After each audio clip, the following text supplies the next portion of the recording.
इस बात की कहानी बताने के लिए कि तारकीय गतियों के अवलोकनों ने काले पदार्थ की खोज कैसे की, हमें समय पर वापस जाना होगा।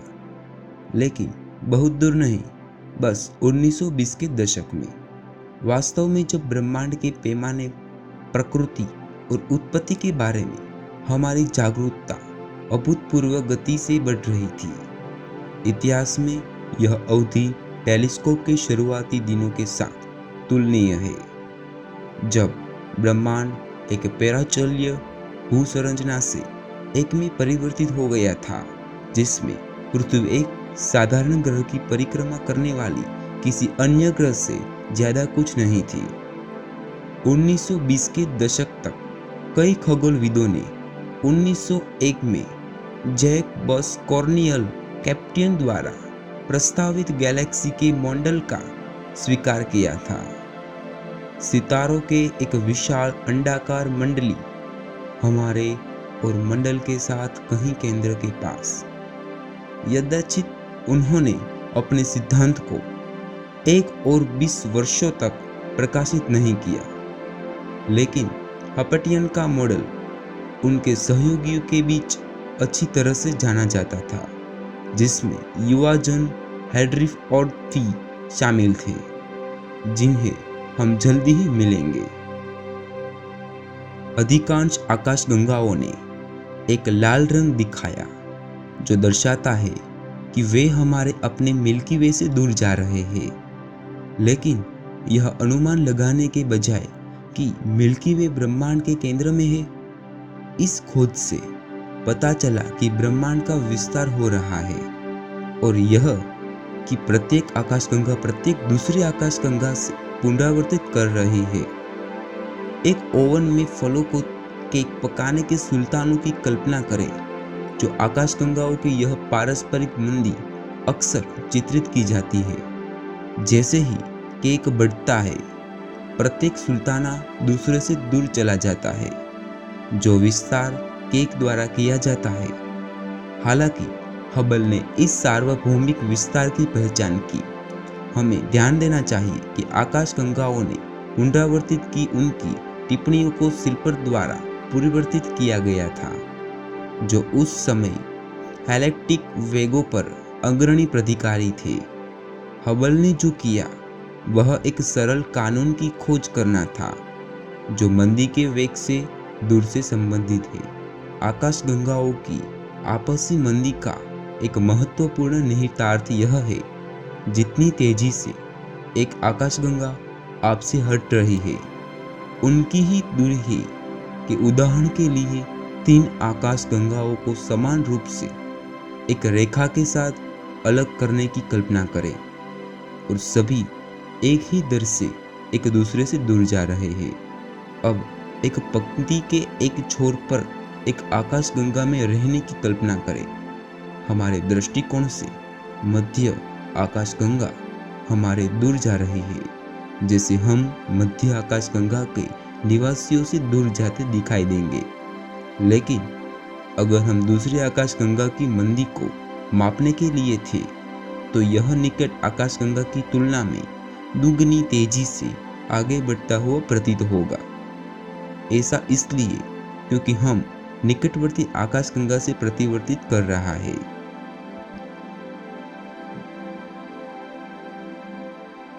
दूसरे शब्दों में, एक आकाशगंगा का मंदी का वेग जितना अधिक होगा, उतना ही दूर होगा, क्योंकि मंदी का वेग दूरी के लिए अनुपातिक है। दूरी के लिए वेग का अनुपात लगभग स्थिर है, क्योंकि हम आकाशगंगा से आकाशगंगा में जाते हैं। इसे हबल स्थिरांक कहा जाता है, और इसे सटीक रूप से निर्धारित करना भी बेहद कठिन है। एक कारण यह है कि आकाशगंगाओं के लिए सटीक दूरी को मापना इतना मुश्किल है। हबल ने इस सिद्धांत पर बहुत काम ध्यान दिया है कि आखिर यूनिवर्स का विस्तार क्यों हो सकता है। जैसा कि हबल और स्लीपर ने आवर्ती आकाशगंगाओं का अध्ययन किया था, इससे कई सिद्धांतकारों को छोड़ दिया गया था, जिसमें अल्बर्ट आइंस्टाइन भी शामिल थे, जो एक सैद्धांतिक ढांचा विकसित कर रहे थे जिसमें इस तरह के विस्तार वाले ब्रह्मांड शामिल थे। एक वास्तविक ब्रह्मांड का एक महत्वपूर्ण निहितार्थ अतीत में कुछ परिमित समय में सभी चीजों की शुरुआत थी। इस घटना को बिग बैंग के रूप में जाना जाता है और डार्क मैटर पर हमारी कहानी के लिए महत्वपूर्ण है। हम बाद में और अधिक विस्तार से इसकी जटिलताओं का पता लगाएंगे।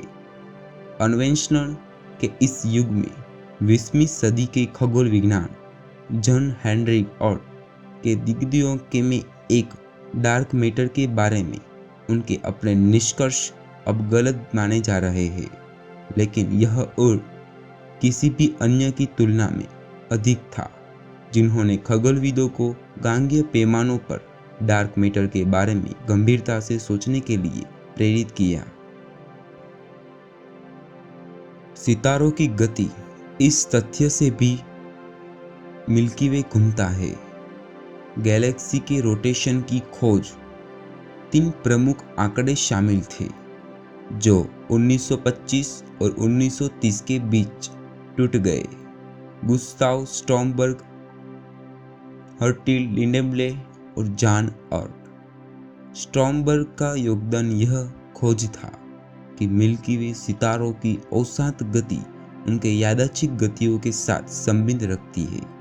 स्टार के कुछ विशेष वर्ग की यादृच्छिक गति सूर्य के सापेक्ष उसकी औसत गति जितनी बड़ी होगी। सितारों की यादृच्छिक गति गैस के दबाव की तरह काम करती है और रोटेशन के साथ मिलकर वे आकाशगंगा के अपने गुरुत्वाकर्षण के खिलाफ समर्थन करते हैं। स्ट्रॉमबर्ग की खोज एक प्रमुख सुराग था कि हम एक घूर्णन आकाशगंगा में रहते हैं। लिंडब्लैंड यह दिखाने वाला पहला था कि मिल्की वे वास्तव में घूम रहा था, जिसमें आकाशगंगा के केंद्र के बारे में, नेस्टेड कक्षाओं के बारे में, सितारे जैसे कि सूर्य के चारों ओर ग्रहों की कक्षाओं की तरह, लेकिन अधिक जटिल है। गैलेक्सी में प्रत्येक बिंदु एक अलग कोणीय वेग के साथ घूमता है, जिससे मिल्की वे में सितारों और गैसें की गति भंवर में मिलती जुलती है। क्योंकि स्नान का पानी प्लग होल से नीचे चला जाता है, जितना सरल लगता है, यह एक बड़ी उपलब्धि थी जब गैलेक्सी की संरचना हुई, यानी एक सर्पिले के आकार की डिस्क अभी तक पुष्टि नहीं हुई थी। आकाशगंगाओं की गति पदार्थ की मात्रा का विस्तृत अध्ययन करने के लिए थी। 1932 में बाद में आकाशगंगाओं की गतिशीलता में ऑर्ट की रुचि ने उन्होंने आगे बढ़ाया। हैपिटन और जीन्स उन्होंने पहले ही मिल्की वे में अदृश्य पदार्थ के अस्तित्व पर संदेह व्यक्त किया था, लेकिन यह ऑर्ट था जिसने समस्या का पहला निश्चित अध्ययन किया था। मिल्की वे की डिस्क में पदार्थ की मात्रा को मापने के लिए ऑर्ट ने न केवल गैलेक्सी के चारों ओर सितारों के औसत और यादृच्छिक गतियों की जांच की, बल्कि गैलेक्सी के विमान के लिए उनकी गति भी लंबवत थे। सितारे डिस्क के चारों ओर जाते हैं, लेकिन मीरा जो राउंड पर खिलौना घोड़ों की तरह वे भी गैलेक्सी के विमान के माध्यम से ऊपरी और नीचे जा रहे हैं। उसी तरह से जो तारों के औसत और यादृच्छिक गतियों को गैलेक्सी के केंद्र और टहलने से रोकता है, यह उनकी ऊर्ध्वाधर गति है जो पूरी तरह से सपाट डिस्क से मिलती जुलती है। अब जैसा कि जिन समीकरणों में एक गैलेक्सी के विमान के भीतर औसत घूर्णी गति है जो यादृच्छिक गति और गुरुत्वाकर्षण बल से संबंधित है, एक और जिन समीकरण डिस्क में गुरुत्वाकर्षण बल के लिए सितारों की ऊर्ध्वाधर की गति से संबंधित है। गुरुत्वाकर्षण बल जो सभी तारों को गैलेक्सी के विमान की ओर नीचे खींचता है, सितारों के यादृच्छिक ऊर्ध्वाधर गति से संतुलित होता है। जो फिर से गैस में दबाव की तरह काम करता है। जब ऑर्टन ने माना कि उसने डिस्क में अंधेरे पदार्थ की खोज की थी, तो वह इन लंबवत तारकीय गतियों को देख रहा था, लेकिन यह आसान नहीं है जितना कि गलत हो सकता है, और उर्ट के मामले में कुछ गलत हुआ। डिस्क में पदार्थ के घनत्व के माप में प्रवेश करने वाले अवलोकनीय कारक डिस्क के लिए लंबवत तारों का वितरित और उनके यादृच्छिक ऊर्ध्वाधर गति है।